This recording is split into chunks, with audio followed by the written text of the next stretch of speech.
Hey guys, it's Pooter 1176. I want to do a video response to the Allen 2045 channel Paula's contest.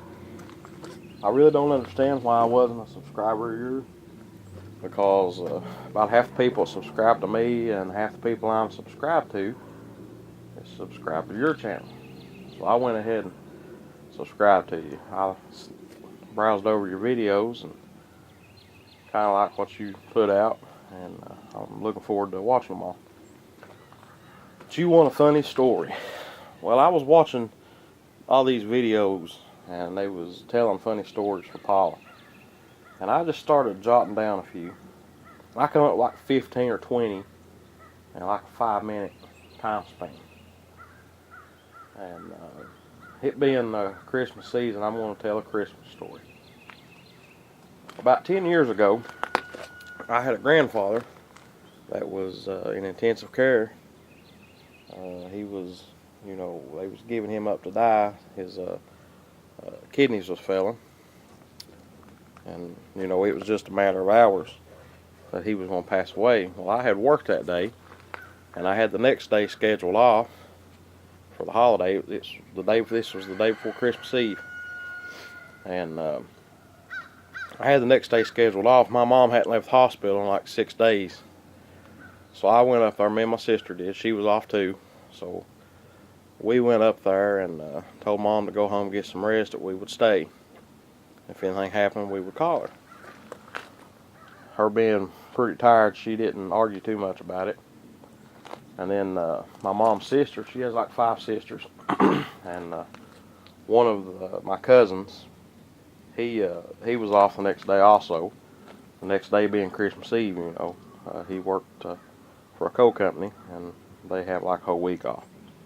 But anyhow, he was off, and he stayed too. So we all sat up all night.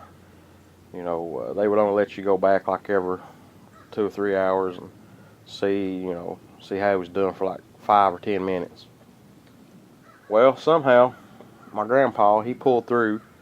And from the time my mama left until that was like at 7 that evening, that's when the nurses changed shifts. And when they changed shifts the next morning, he was sitting up in the bed and wanting some breakfast.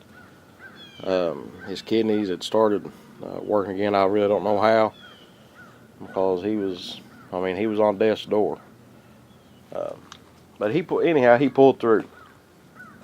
Now you have to take into consideration that I had worked the previous day, and I'd worked late, and then went home and took a shower, got ready, and went to the hospital. And I'd been there all night long. I had never slept any.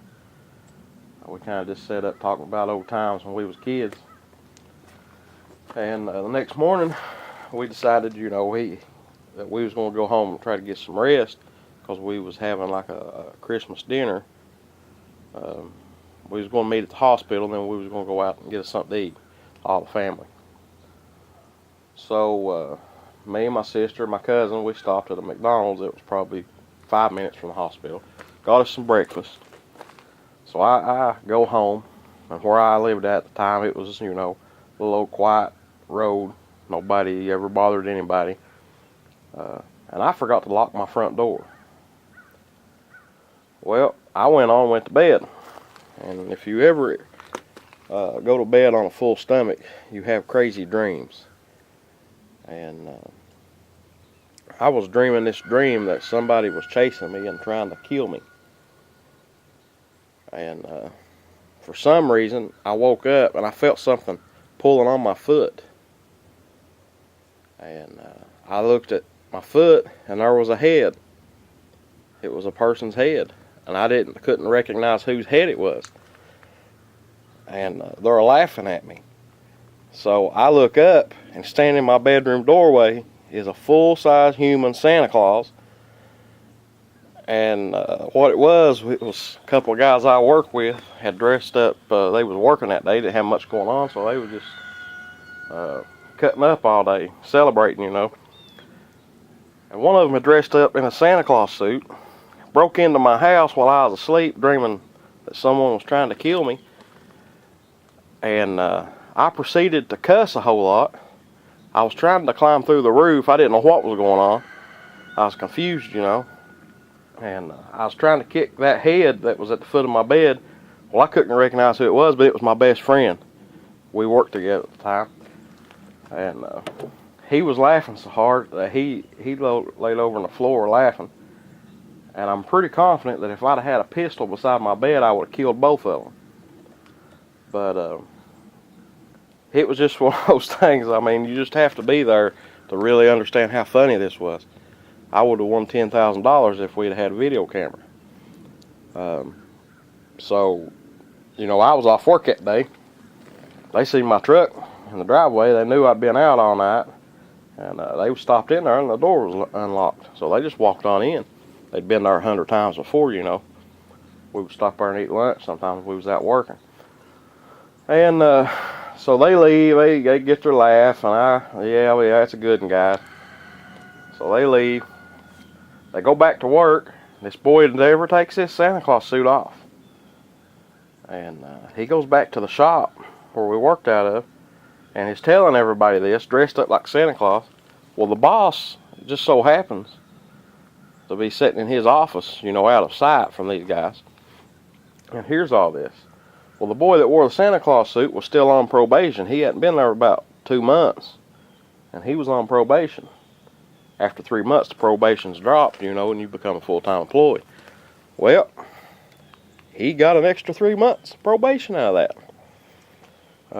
Turned out our boss was a Grinch, and he didn't see the sense of humor in it, and couldn't figure out what these guys was out doing, riding around like Santa Claus. But anyhow, that's my story. It was pretty funny. I guess you have to be there. I thought it was pretty funny. I get tickled every time I think about it. And it's one of those tales that never dies at work. You know, every time they see me around Christmas time, it's always brought up. So I always kind of just go along with it, so they kind of lay off. But Paula, that's my funny story. I hope you like it, and I hope you accept it in your contest.